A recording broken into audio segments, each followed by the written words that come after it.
Good afternoon, everybody. Seems like most of you guys are here. And thank you for taking the time. Let me get started. So, throughout his entire career, in business, reality TV, and politics, Donald Trump has had one and only one play: bullying his opponents into silence. He did it as a failed casino owner who bankrupted his properties and screwed over his contractors. He did it as a reality TV host known for firing people. And he's done it as president who tries every day to intimidate people with no regards for the rights or well-being of the American people. I'll say this for the guy: while he's never seemed to do much else right, for most of Donald Trump's career, bullying people has worked out for him. But not now. Because I won't let it happen. The American people won't let it happen. President Trump is trying to silence me, threatening to kill me for saying what is true. And he sent his Secretary of Defense after me. And it's not going to work. Here's how we got here. A week and a half ago, Senator Slotkin and I, along with others who also served in the military and the intelligence communities, we released a video with a simple message to service members that they must refuse illegal orders. Nothing was controversial about that. Everyone must follow the law. No one may break the law. This is pretty basic stuff. Seeing that video, here's how any other president would have responded. They would have said two words: of course. But that's not how this president responded. We've become so accustomed to Donald Trump's behavior that it is worth emphasizing. The President of the United States said that 2 U.S. senators and 4 members of the House of Representatives should be arrested, hanged, executed for something we said, for something that is true. My family knows the cost of political violence. My wife, Gabby, was shot in the head and nearly died while speaking with her constituents. The president should understand this too. He has been the target of political violence himself.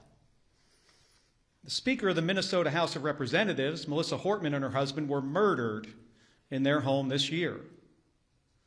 The Governor of Pennsylvania, Josh Shapiro, had his house firebombed this year. Then Charlie Kirk was assassinated at Utah Valley University, a place I visited just a few weeks ago with Republican Senator John Curtis. Faced with a wave like this, every other president we have ever had in the history of this nation would have tried to heal the country. But we all know Donald Trump. He uses every single opportunity to divide us. And that's dangerous. The president's words carry tremendous weight. People listen to him. And he knows that. And that's exactly why he does what he does. He makes these threats to silence people. And if that doesn't work, he abuses his power to intimidate people. And with the consent of Republicans in the United States Senate, he has surrounded himself with people like the Secretary of Defense, Pete Hegseth, who will do whatever he says with no question, no matter what. Trump and Hegseth, they care more about publicity than they do about the rule of law. That's how I ended up finding out via a tweet that the Secretary of Defense was ordering an investigation into me. The same Secretary of Defense who has, from the moment he was nominated, has been historically unqualified for this position.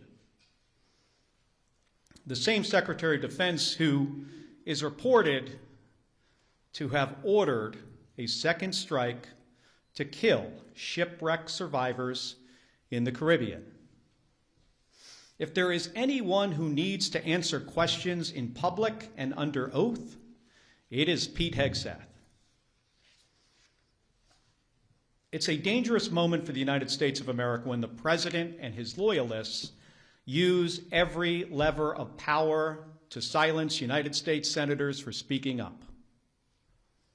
But we all know that this isn't about me, and it's not about the others in that video.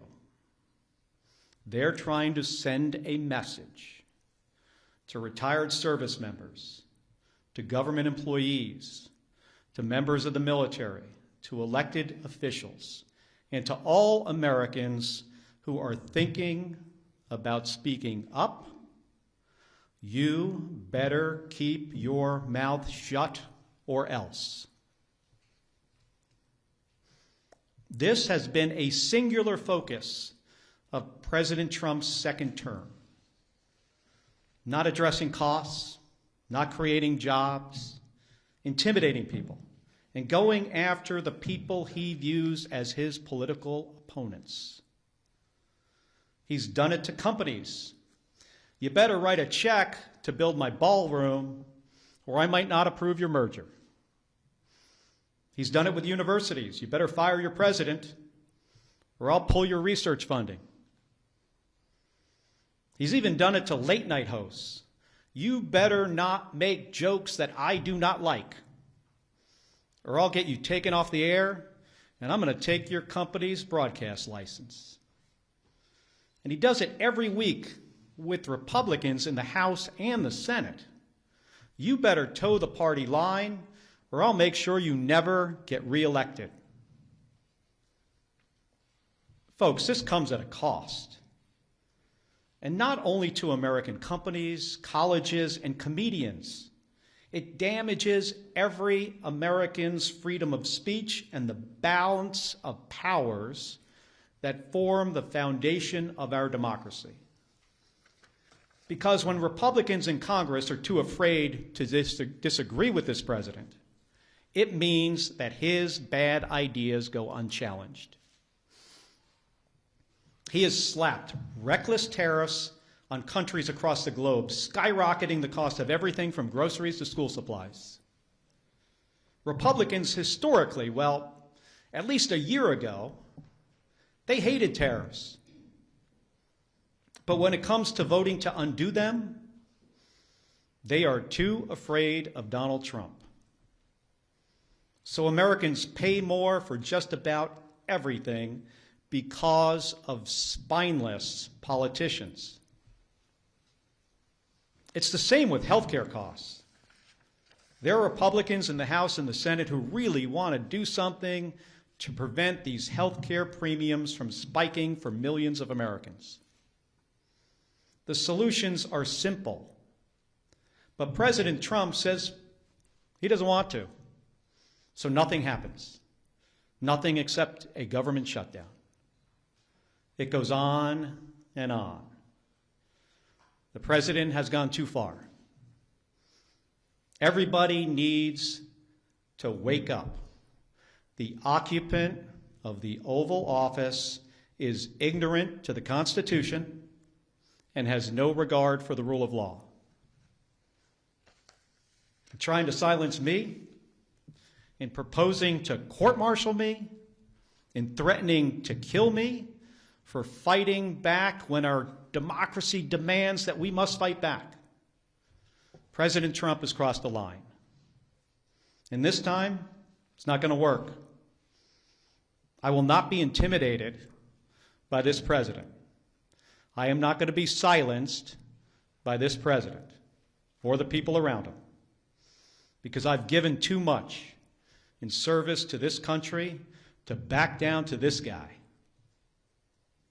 In 1991, when Donald Trump was driving the Taj Mahal casino into bankruptcy, I was getting shot at over Iraq and Kuwait.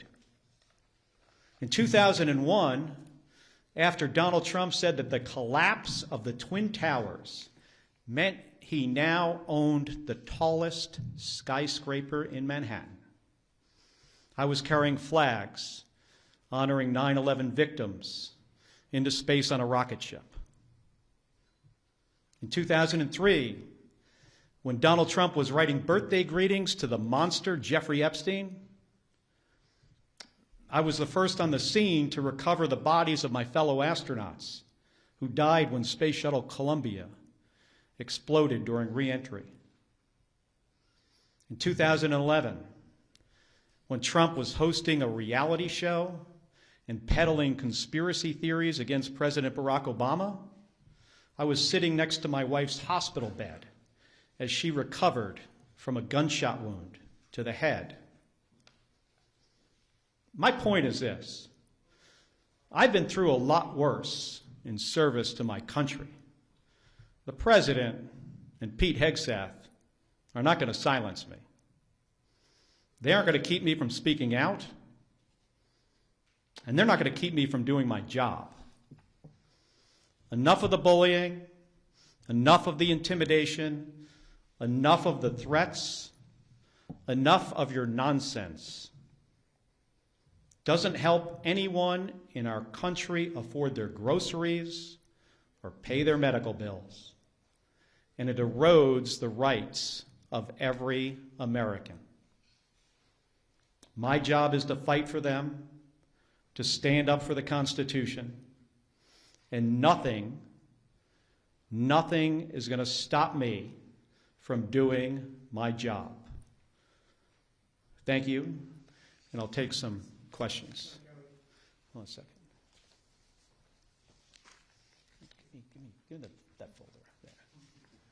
Just sit this down here. Can you, well, I know it's